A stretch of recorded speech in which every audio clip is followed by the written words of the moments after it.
معزز سامعین، 11 مارچ بروز ہفتہ بعد نماز عشاء 2023 کا یہ درس قرآن انشاءاللہ تفسیر سورہ بنی اسرائیل آیت نمبر 109 تا آیت نمبر 111 تک جاری رہے گا، اور آج یہ سورہ بنی اسرائیل کا آخری درس ہے۔ سب کہہ دو الحمدللہ۔ تو یہ اللہ تعالیٰ کا بڑا فضل ہے جی، بڑا کرم ہے، بڑا احسان ہے کہ اس گئے گزرے دور میں اللہ تعالیٰ ہم سے تفسیر قرآن کا کام لے رہا ہے۔ سبحان اللہ۔ اللہ تعالیٰ سے دعا ہے کہ اللہ اسی طرح پورے قرآن کا تفسیری سفر ہمیں مکمل عطا فرمائے، اور اللہ تعالیٰ پھر عمل والی باتوں پر عمل پیرا ہونے کی توفیق عطا فرمائے۔ یہ آخری جو آیات ہیں 2، اس صورت کا آغاز بھی توحید سے ہوا تھا اور اس کا اختتام بھی توحید کے بیان سے ہو رہا ہے۔ سبحان اللہ۔ آیت نمبر 110، قُلِ ادْعُوا اللَّهَ أَوِ ادْعُوا الرَّحْمَٰنَ، آپ فرمائیے کہ تم اللہ کہہ کر پکارو یا رحمان کہہ کر پکارو، ایّامًا تدعو، یا تم جس نام سے بھی اس کو پکارو، فَلَهُ الْأَسْمَاءُ الْحُسْنَى، اس کے سارے نام ہی بڑے سونے ہیں، اس کے سارے نام بہت اچھے ہیں۔ اس کا نا ایک شان نزول ہے۔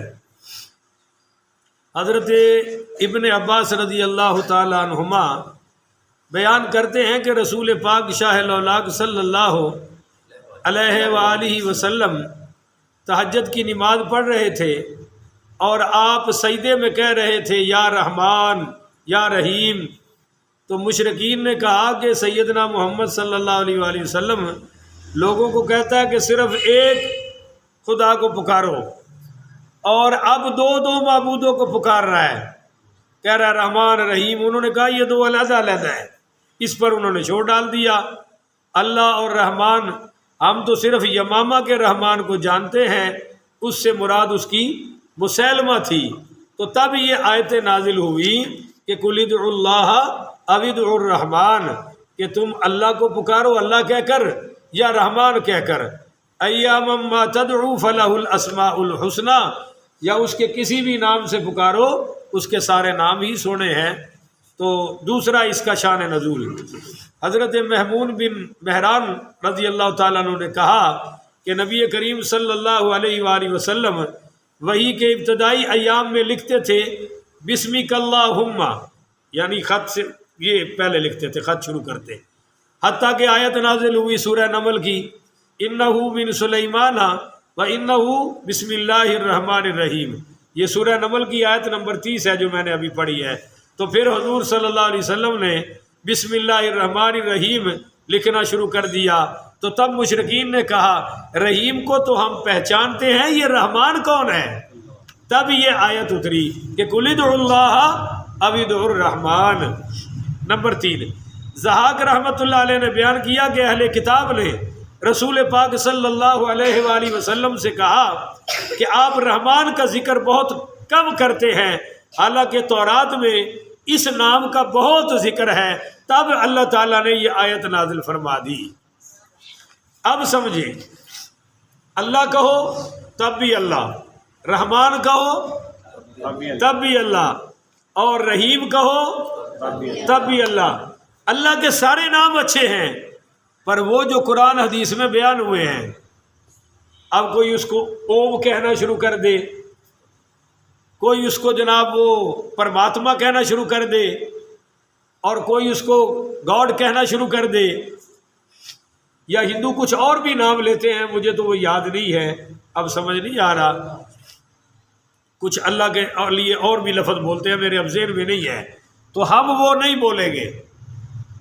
بولو جی، ہم وہ مثلا عیسائی کہتے ہیں گاڈ فادر، ہم نہیں بولیں گے اللہ کو، اللہ کو گاڈ بھی نہیں کہیں گے، اللہ کو فادر بھی نہیں کہیں گے، اور اللہ فادر ہے بھی نہیں۔ ٹھیک ہے جی، ہم اللہ کے وہ نام پکاریں گے جو قرآن میں ذکر ہوئے ہیں یا سرکار دو عالم صلی اللہ علیہ وسلم کی حدیث مبارکہ سے ملتے ہیں۔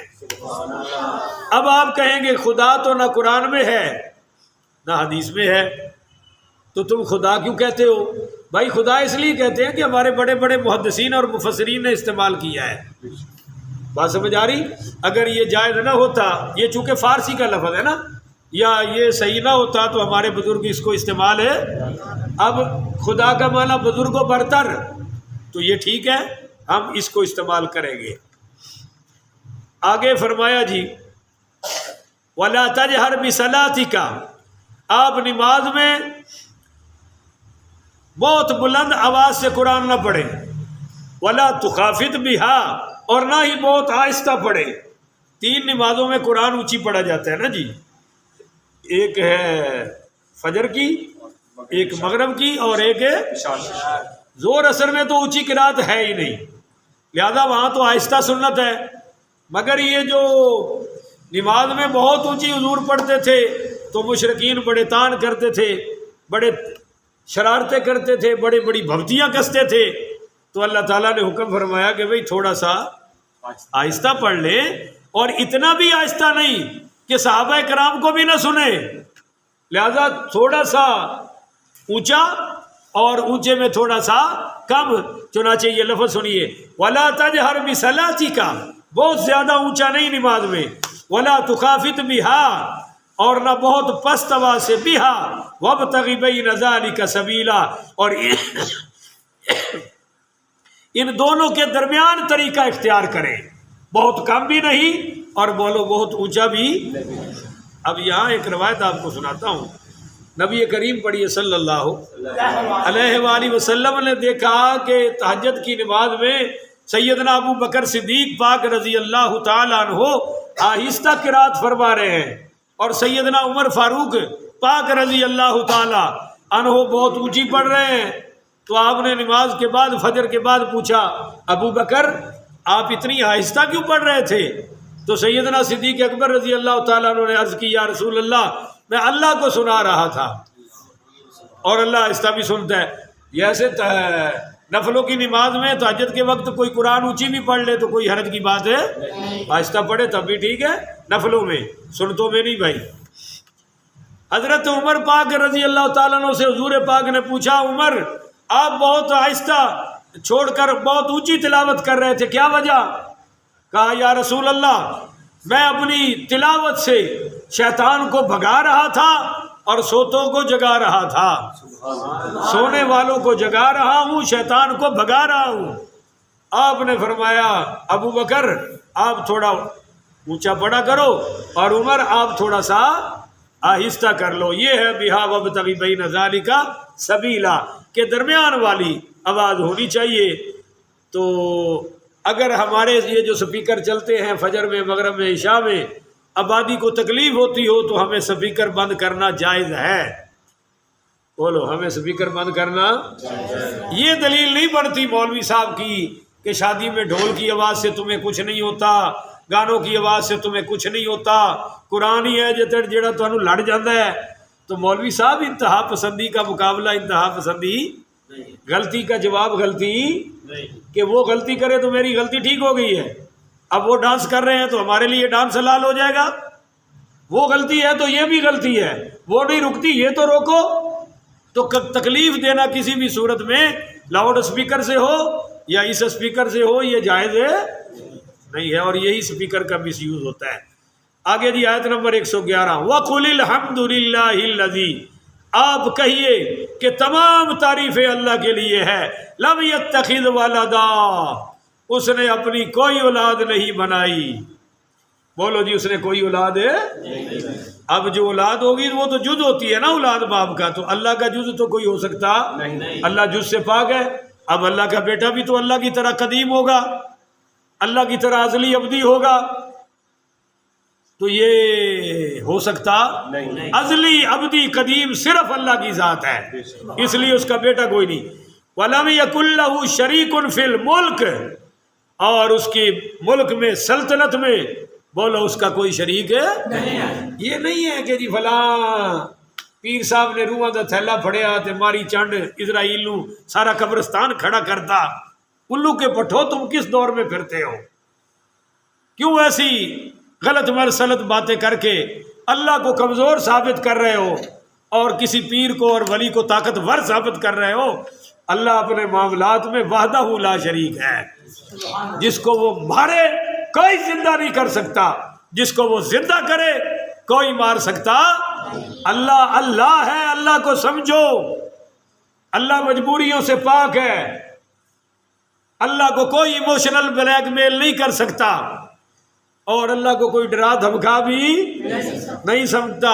اب میرا کوئی بیٹا پکڑ کے اس کی کن پٹی کے پسٹل رکھ کے سب کچھ منوا لے گا، پر ساری کائنات کو کوئی یرغمال بنا لے، میرے اللہ کو مجبور کر سکتا؟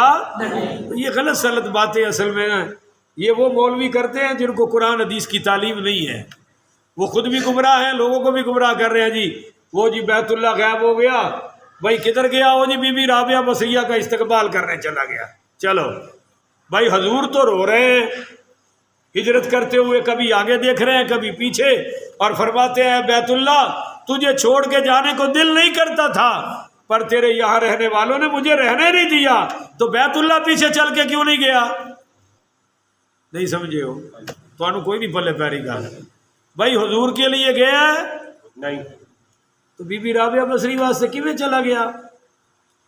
تو اللہ کہتا ہے میری سلطنت میں، میری حکومت میں بولو میرا کوئی شریک ہے، وَلَمْ يَكُنْ لَهُ وَلِيٌّ مِّنَ الذُّلِّ، اور نہ کوئی کسی کمزوری کی وجہ سے اس کا کوئی مددگار ہے، کہ اللہ کو کوئی کمزوری لاحق ہو جاتی ہے، وہ کمزوری کبھی کوئی پوری کر رہا ہے کبھی کوئی پوری کر رہا ہے، ایسا ویسا کوئی چکر ہے نہیں ہے۔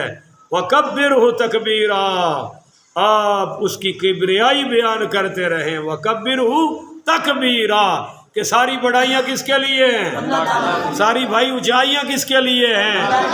نماز اللہ اکبر، رکوع جاتے ہوئے اللہ اکبر، سجدے جاتے ہوئے اللہ اکبر، سجدے سے اٹھتے ہوئے اللہ اکبر، قربانی وہ چھری چلاتے ہوئے اللہ اکبر، اذان کی ابتدا اللہ اکبر، اذان کے اختتام اللہ اکبر، ہر جگہ اللہ ہی اللہ ہے، ہر طرف اللہ کی بڑائی ہے، اور دن رات ہمیں اللہ کی بڑائی بیان کرتے رہنا چاہیے۔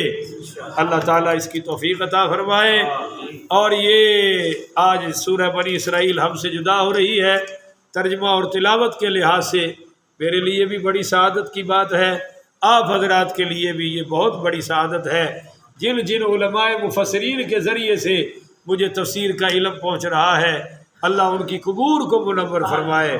جو علماء مفسرین زندہ ہیں، اللہ ان کی زندگیوں میں رحمت و برکتوں کا نزول فرمائے، اور اللہ تعالی ہم سب کو قرآن و حدیث پہ عمل کی توفیق عطا فرمائے، اور اللہ اپنے خاص فضل و کرم سے مجھے والناس تک یہ تفسیر بیان کرنے کی توفیق عطا فرمائے، اور اللہ پورے عالم میں میرے لیے اس کو صدقہ جاریہ بنائے۔ آمین۔ آخر ودعوانا ان الحمدللہ رب العالمین۔